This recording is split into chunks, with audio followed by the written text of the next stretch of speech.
La primera pregunta es de Diego Martini, de Revista Túnel. Fernando, tras tu retorno a la selección jugaste 3 partidos. Hay una estadística que marca que tuviste 12 atajadas en 13 posibles. ¿Qué valoración haces de tus actuaciones y cómo has sentido y vivido tu vuelta al arco tras el largo periodo que te tuvo afuera? Bueno, ¿qué tal? ¿Cómo están?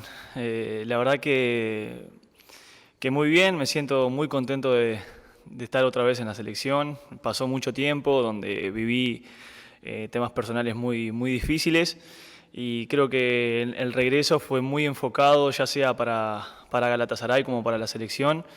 Estoy muy contento por cómo se dio todo, tanto en los partidos, como nombrado recién de allá de Turquía, como estos en la selección. Es siempre un sueño poder estar compitiendo en alto nivel, con grandes jugadores y bueno, la verdad que todo ese tiempo me sirvió para prepararme bien y estoy muy contento con lo que se está dando. Nicolás Sosa, de En la Hora. Fernando, sos de los últimos sobrevivientes del 2011, cumpliendo ya 10 años de aquella Copa. ¿Qué tan importante fue esa Copa América para el proceso? Y siempre un título para una selección es muy importante, más allá de todo lo que se genere partido a partido o con los años o con el estatus que uno le pueda dar, no uno en lo personal, sino el grupo en sí a su selección, a su país. Siempre coronar con un título es muy valioso, es muy importante, es entrar en la historia del fútbol y más en la uruguaya que es muy rica. Rafael Castillo, de Radio Universal. Fernando, ante la falta de gol que tiene el equipo, ¿eso te lleva a tener el doble de concentración para cuando el rival se aproxima o no cambia demasiado? No, eso no cambia, no cambia. Nuestra posición, el arco siempre tiene que estar al 200% de atención y es importante. Bueno, después a través del juego se irán dando situaciones, pero el arco siempre tiene que estar al mango. Alfonso Irrazábal, de Fútbol 1130. Fernando, teniendo la visión del campo de juego completo desde tu posición, ¿dónde sentís que se ha estado más bajo en rendimiento? No, bueno, eso va dependiendo también de la oposición que te genere el rival. Hoy en día nos conocemos todos, saben cómo juega Uruguay, saben las características que puedan llegar a tener para intentar algo diferente nuestros jugadores. Entonces, sin duda que lo que se está sintiendo más es en la parte de ataque. Eso sin duda lo está viendo todo el mundo y es algo que no se puede ocultar, pero creo que más que nada es en realidad no el ataque por llamarlo atacantes, sino en el juego ofensivo. Martín Olivera, de 1130M. Fernando, tantos años en la selección y luego de lo que fue la lesión, ¿crees que estás en tu mejor momento con el equipo? Bueno, yo siempre trato de estar al 100%, trato siempre de estar en mi mejor momento y trabajo mucho para eso. Sé muy bien todo lo que he vivido, cada momento de que empecé a jugar al fútbol. Entonces me siento bien, me siento muy fuerte y la verdad que me tiene contento obviamente las actuaciones en lo personal, pero siempre quiero dar un poco más. La siguiente pregunta es de Juan Pablo Romero, de Ovación. Fernando, desde el arco siempre se tiene una mirada más general del juego. ¿Qué explicación le encontrás a la poca generación de juego que ha tenido Uruguay en los últimos partidos, incluyendo los de eliminatorias? Bueno, lo dije en una respuesta anterior, todo también depende de la oposición que te haga el rival. Voy a repetir un poco lo mismo, pero sin duda marcaremos de ahora en adelante circuitos o trabajos extra para poder afrontar esos retos. Tiago Ferreira, de SBT de Brasil. Fernando, la mayoría de los partidos de la Copa América hasta ahora han tenido pocos goles y muchas buenas atajadas. ¿Crees que esta podría ser una competición en la que los porteros serán los protagonistas principales? Dado el nivel de los jugadores, puede ser, porque son equipos que llegan mucho, entonces el arquero ahí demanda un poco más de trabajo. Y bueno, uno como arquero disfruta de participar del juego, ya sea con atajadas o con salidas, y la verdad que se vuelve mucho más divertido, pero ojalá que sí. La siguiente pregunta es de Federico Anfiti, de Agencia F. Fernando, el gol de Argentina pareciera ser más una distracción de Uruguay que mérito argentino. ¿Cómo evitar que esto se repita ante Chile? Sí, creemos que fue así. Fue una distracción nuestra, sin dudas. Bueno, con más atención, hay que estar al 100% en cada momento porque son hoy en día las pelotas paradas y nosotros lo sabemos muy bien, son un fuerte importante en el fútbol y pueden definir un partido como pasó con Argentina.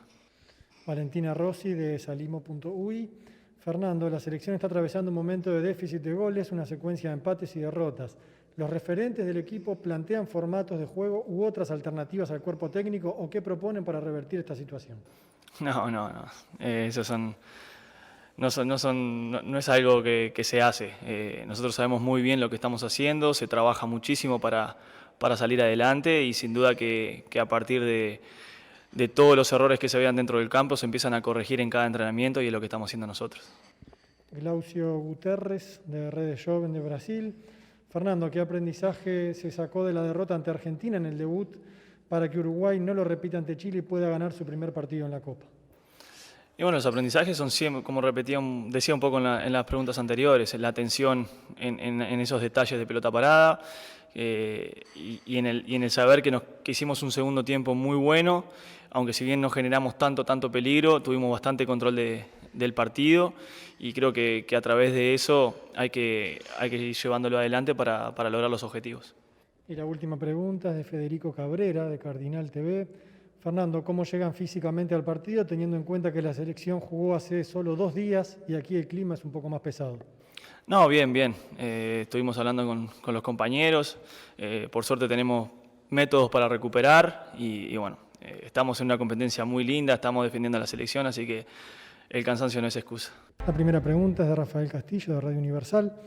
Maestro, ¿qué reflexión tiene sobre Martín Lasarte como entrenador y cómo ha observado algunas piezas nuevas que aparecieron en Chile, como el caso de Brereton y Meneses? Bueno, respecto a Martín, lo conozco personalmente, pero además, desde antes de eso, sé de su trayectoria como futbolista, como entrenador, sus experiencias, la mayoría exitosas en el fútbol del exterior del Uruguay. Y una persona además que creo que tenemos una buena relación por su perfil personal, ¿no? A mi manera de entender, o para mis gustos, entre comillas, muy positivo. Llega a hacerse cargo de una selección, ya es una cosa muy importante y nada menos que con Chile, que es una selección fuerte en Sudamérica. Y bueno, y viene de estar un periodo sin trabajar, yo he pasado por esas circunstancias. A veces son hasta necesarias en la trayectoria de un entrenador y generalmente cuando el entrenador pone todo en su tarea y Martín es muy profesional, puede conseguir cosas como la que está consiguiendo en Chile, porque se ve al equipo y bueno, hay trabajo, es un equipo muy lógico, cumple con los dos cometidos principales del juego, que es tratar de obtener seguridad defensiva, limitar mucho al rival y también llegar y generar situaciones de ataque. Y lo de ese chico que juega en Inglaterra, tiene madre chilena, es quizás lo que más llama la atención por la forma que ocurrió todo, porque ha convertido un gol, pero desde antes de la llegada de Martín ya en Chile han estado apareciendo algunos jugadores muy interesantes, caso de Pulgar, por ejemplo. Y tiene los históricos, digamos, entre comillas, aquellos que han estado en los mejores momentos de Chile en el campo internacional y tienen vigencia.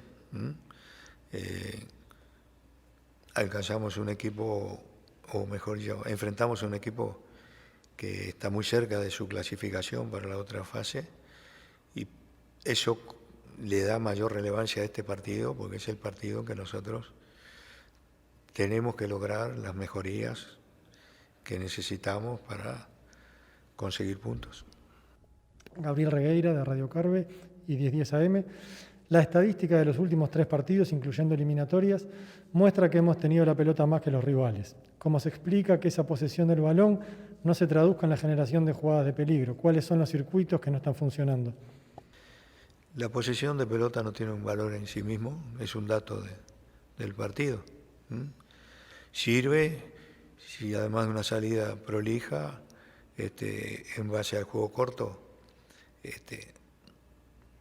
llevamos lo mismo al campo rival y generamos situaciones. Cuando esto último no ocurre, se transforma en intrascendente. Y eso es lo que nos pasó, porque el juego en campo rival ha sido poco y no ha sido relevante porque no ha generado una cantidad, digamos, adecuada de situaciones. Eso es lo que nos está pasando, creo que es el problema principal, porque en el partido que jugamos con Argentina hubo otros aspectos que funcionaron bien, el aspecto físico, la entrega, el gasto que fue enorme que tuvimos. No es un dato menor lo de la posesión de pelota, porque genera también, o se puede relacionar, mejor dicho, a cierta preocupación por el tema, al inicio de eso, pero este es el partido que nos marca al enfrentar a un rival directo, vamos a decir, en el puntaje, acercarnos, y eso pasa por conseguir una victoria. No es que andemos hablando de cosas que no hablamos generalmente, pero recién debutamos en la Copa y ahora nos vienen 3 partidos y ahí tenemos que hacer el camino nuestro que nos tenga que llevar a clasificar, sí, pero también de la mejor manera posible. Y bueno, explicación que quizás no arriesgamos, estamos tratando a través de cambios o de incorporaciones al equipo de jugadores que puedan incidir en ese objetivo. Y bueno, y cuando definimos algo, nos metemos en ello y hasta el momento que se juegue el partido, va a ser nuestro pensamiento. Después del partido empezará a mostrar su historia propia. Ya digo que es un rival muy de jerarquía. Y ahí veremos cómo nos va en este baile, pero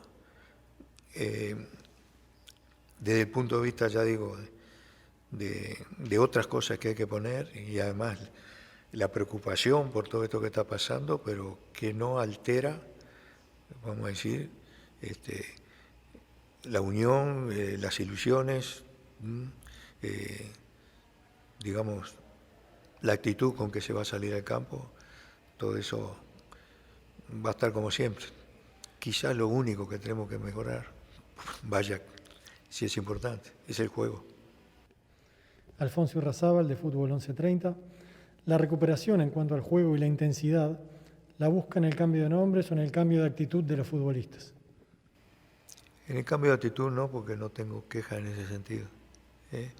El que ha estado alguna vez dentro de una cancha de fútbol, jugando o viendo desde ahí, desde cerca las situaciones, todo es una cuestión de confianza. El fútbol entre los deportes colectivos es el que tiene menor cantidad de éxitos cuantificables, así le dicen los psicólogos del deporte, que en el fútbol son los goles, en el básquetbol los dobles y los triples, que generan confianza, liberan tensiones y tienen determinada duración. Por sus características, el fútbol es un deporte en que se puede jugar un partido definitorio en 120 minutos y salir 0-0. Entonces, no es demasiado exigente en el aspecto físico, en el aspecto de la intensidad. Hay deportes mucho más exigentes, pero sí desde el punto de vista de la exigencia mental. Alguien dijo alguna vez, los futbolistas son maratonistas de la mente. Y bueno, y eso altera, digamos, lo que hace el jugador dentro de la cancha. Si no está con confianza y todo, muchas veces puede parecer que no es él. Y sobre eso hay que insistir y hay que no vender espejitos, pero sí hacerle ver que si en otro momento dio pruebas de determinada cosa, lo puede hacer. Y además de eso, están las características futbolísticas de los futbolistas. Hay cosas que puede hacer uno que no puede hacer otro. Y a veces la lesión de uno o de otro depende de innumerables factores en este momento la urgencia es la mejoría del juego ofensivo. Entonces, por ahí va a venir la parte más novedosa de la planificación en la que vamos a trabajar más con los futbolistas. Gudrián Neufert, de SBT de Brasil. La selección uruguaya perdió el primer juego. ¿Eso hace que aumente la presión para el partido contra Chile? Siempre estamos con la autopresión. Nosotros queremos que esto mejore, queremos ganar, queremos crear situaciones. Eso es lo mínimo que nos tenemos que exigir, porque estamos en un torneo que tiene mucho predicamento en nuestro país y tiene un valor histórico por la cantidad de conquistas que ha tenido en esta Copa Uruguay a través de la historia. Y eso nos empuja y en cierto sentido sí, nos presiona o nos autopresiona. Y bueno, y vamos a ver cómo hacemos esto. Hay veces que uno hace modificaciones que se ponen riesgos, pero cuando uno define que el momento de esos supuestos riesgos están en el momento clave, en este y no en otro, y se tomarán y se tratarán de minimizar también, porque el fútbol también, aparte de llegadas, generar situaciones, es equilibrio, y hay que tener en cuenta todos los aspectos. Diego Martini, de la revista Túnel. Maestro, Uruguay alcanzó una de sus peores rachas al llevar 4 partidos sin marcar un gol, algo que nunca sucedió con usted al frente del equipo. Usted ha sido un entrenador que ha sacado aprendizajes de las malas rachas. En este caso, ¿qué le deja como experiencia o aprendizaje esta? Bueno, que son cosas que sucedan, que yo no las esperaba, obviamente.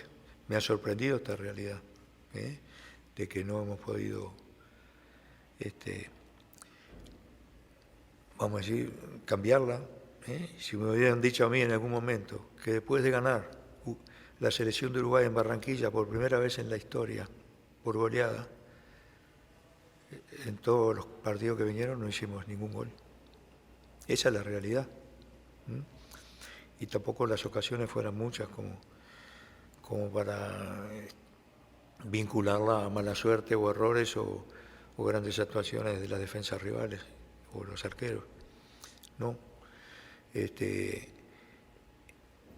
Y bueno, lo que nos afecta, lo afecta a todos los equipos, que es el asunto de la pandemia, entonces no se puede manejar como justificación específica para eso.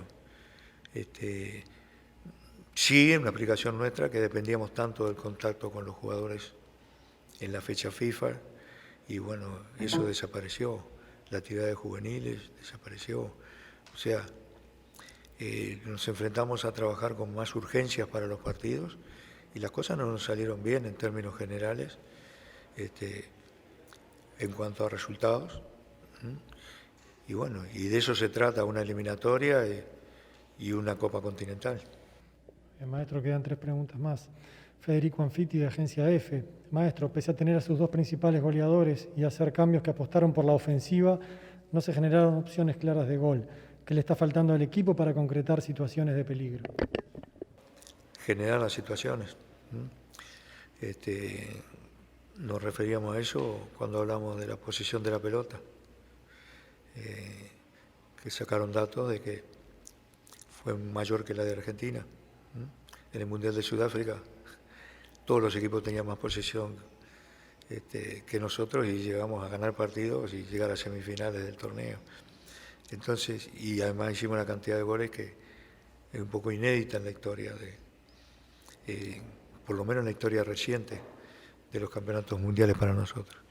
Y bueno, falta que en esa zona cercana donde actúan, o es la zona Suárez, la zona Cavani, la zona de los delanteros, generemos más. Y eso tiene que ver con plantear el problema desde el punto de vista colectivo, asumirlo, y también quizás apelar a futbolistas que nos hagan, teóricamente, pero a través de nuestro convencimiento, mejorar el panorama en esa zona. Víctor Rodríguez, de Canal 6 de Durazno. El factor de desgaste que genera trasladarse cada 48 horas cuando hay cambio de sede no va a estar en estos 2 partidos en Cuiabá. ¿En qué aspectos cree que se puede aprovechar el hecho de tener el plantel más días disponibles en un solo lugar de concentración? Bueno, vamos a estar acá, en cierto sentido, evitar los viajes. Es bueno, pero si usted ve el calendario, y nosotros estamos haciendo esta nota el día anterior al partido, y todavía no podemos ir con el grupo en conjunto al campo. Y para el partido que viene va a ser lo mismo.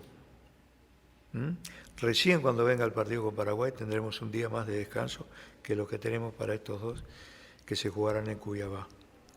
Entonces, si se refiere con esto a que podamos trabajar en campo y todo, a esta hora todavía, por problemas que hemos tenido, no tenemos los resultados de los análisis que siempre hacemos para complementar o aportar cosas científicas a la recuperación de los futbolistas tras los esfuerzos.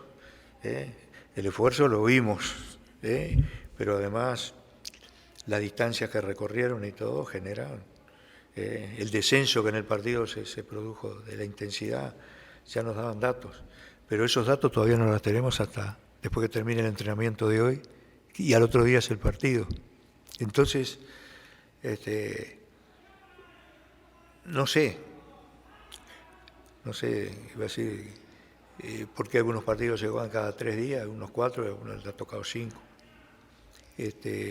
Puede ser por tiempo disponible, pero a nosotros nos tocó con esa y bueno, y ya lo sabíamos de antes y hacemos todo lo necesario para efectuar los efectos que nos puedan quitar algo teóricamente para el partido y después apelar a la actitud, a la mentalización.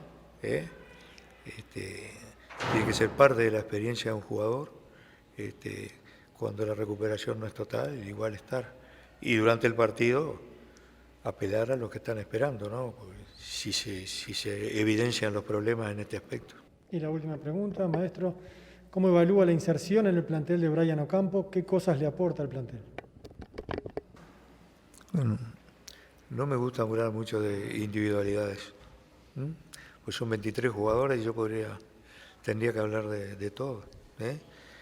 Brian es un jugador que ha estado en los procesos juveniles, lo conozco desde hace tiempo y está muy superado, fundamentalmente porque lo he hecho nacional, todavía ha sido poco lo que ha estado en la selección, más allá de su participación y su inclusión en el grupo. Y los progresos que ha tenido, y se lo dije a él, han sido grandísimos. Él tiene su manera de ser, perfil bajo, es tímido, pero acá se le ve contento, sin ser demasiado expresivo, porque cada uno tiene su manera de ser, pero ha mostrado en entrenamiento su deseo de estar. En alguna nota que le hicieron vi que era un sueño para ir el debutar en la selección, ya lo hizo. Y la edad que tiene él, ya está demostrando muchos progresos. Cuando estaba con nosotros juveniles, Brian Ocampo no tiraba un tiro libre. Y ahora, esa velocidad, esa habilidad, esas cosas que las está poniendo. Es lo que todos ven, así que no creo que estoy saliéndome de nada por hablar particularmente de un futbolista, simplemente que creo que está en el camino. Es del grupo de los futbolistas que lo mandamos a la guerra con un tenedor, porque esos partidos que a veces hay gente que el aficionado quiere que el equipo gane, que juegue bien y ya está, no le importa muchas veces a muchos de ellos todo lo demás. Pero el hecho que no haya tenido pasos intermedios antes de llegar a la selección mayor, porque no hubo más fecha FIFA, así de sencillo, desde fines del 2019, ya van 1 año y medio. Bueno, considerando todo eso y esa situación que deben afrontar, todo lo positivo que puedan hacer los futbolistas que llegaron recién, hay que valorarlos el doble que en situaciones normales.